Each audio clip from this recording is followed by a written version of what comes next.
Yeroon itti diraamaa ilaalan ammadha. Akkuma beekamu kanaan dura diraamaan afaan Oromoo yookaan siitkoomii walitti fufaan afaan Oromootiin hojjetamu hirkoo qofaa ture. Amma garuu kunoo hirkootti dabalataan siitkoomiin buubbee jedhamu dhufee jira.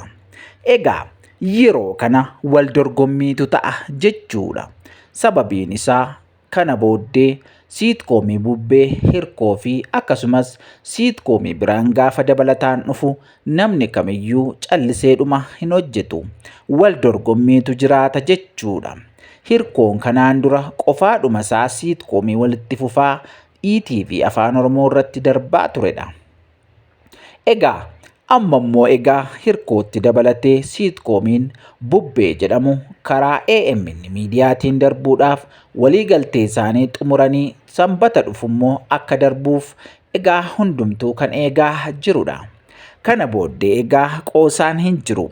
Anatu ilaalama jechuudhaan warri hirkoos warri bubbees siitkoomii babbareedaa ergaa cimaa qabuu fi qulqullina qabu hojjechuudhaan wal dorgomu jechuudha.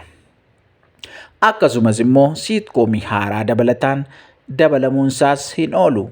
Maaliif yoo jettan gaafa hojiin tokko banamu kan biraanis ni banama waanta ta'eef.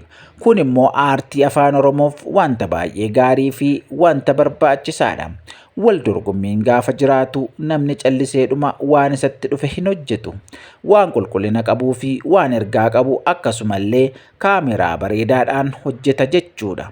Isa kanaaf namooti baay'een diraamaa hirkoo gaafa waaqoon keessaa ba'u yookaan immoo hirkoo fi tiyyaa akkasumas margeen keessaa dhabaman nuti kana booddee hin ilaallu maal jedhanii dubbachaa turani.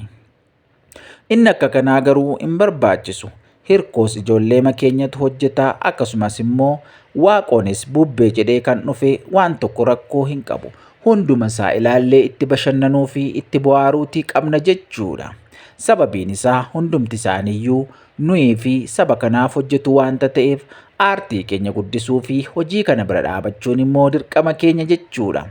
Egaa asirraa maal hubanna yoo jettan warri hirkoos warri bubbees kana booddee garuu qulqullina olaanaadhaan hojjechuun dirqama isaaniiti. Sababiin isaa namni filatee ilaala waanta ta'eef isa caalaatti bareedaa ta'e ilaala. Kanaafiyyuu kamtu caalaa bareeda, kamtu ergaa guddaa dabarsa, kamtu qulqullina qaba jedhee namni waan filatee ilaaluuf namni calliseedhuma hin hojjetu jechuudha. Ergaansaas waraabbiinsaas ediitingii kallattii garaagaraan namni kamiyyuu waan kwaalitii qabu barbaada waan ta'eef isaanis kana booddee isarratti xiyyeeffatanii hojjetu jechuudha. Egaa nuti yoo kana caalaa ammayyuu siitkoomii biraan nu dabalame ni ilaalla. Sababiin isaa aartiin afaan Oromoo ammayyuu ganaa nu hafa waanta ta'eef kana caalaatti nama hojjetuu fi nama milkaa'ina hojii kanaa galmaan ga'u barbaanna. Malee kana hirkoo qofaadhaan yookaan immoo bubbee qofaadhaan nu ga'a jennee wanta dhiisnu miti jechuudha. Kanaafiyyuu hundumti keenya diraamaa hirkoos ta'ee bubbee akkasuma araddaanis jira kan biraanis yoo dabalame kana caalaattiyyuu ni barbaanna waanta ta'eef nuti numa ilaalla jechuudha. Gaheen keenya ilaallee ijoollee keenya tumsuudha. Aartii kana ammayyuu akka kana caalaatti hojjetaniif akka caalchisanii hojjetaniif isaaniin tumsuudha malee kanadhaa sanadha jennee koomentii kennuun hin barbaachisu. Nuti gaheen keenya kan arganne ilaallee itti bashannanuu fi itti bohaaruudha jechuudha. Egaa kun miidiyaa keessan gonfoodha. Haaraa kan taatan subscribe gochuudhaan maatii keenya akka nuuf taatan shakkii hin qabnu. Waaqayyo baraaf jireenya keessan haa eebbisu. Eebbifamaa. Kana booddee bubbeedhaanis hirkoodhaanis akka bashannantan shakkii hin qabnu. Hirkoonis kanaan dura nu bohaarsaa ture waanta ta'eef hirkoo dhiisnee bubbee ilaalla jechuun hin barbaachisu. Hunduma isaa wal qixa. Lafa ergaan jiru ilaallee itti bashannannee itti bohaaruu ijoollee keenya immoo jajjabeessuutii qabna jechuudha. Malee kana caalaa sana caalaa jechuun nurra hin jiraatu.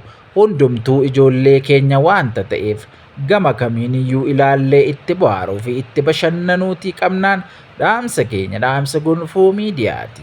Waaqayyo baraaf jireenya keessan haa eebbisuu eebbifamaa isiniin jenna. Share, subscribe, like gochuun immoo hin dagatiina. Hiriyoota keessaniif bakka isaan jiranitti qoodaa fi isiniin jenna.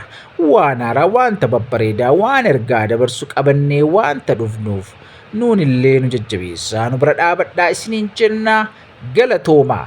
Waaqayyo baraaf jireenya keessan haa eebbisu. Barri keessan haa eebbifamu. Yeroo gaarii qabaadhaa. Waaqayyo hamaa isinirraa haa qabu jenna. Yeroo dansaa qabaadhaa.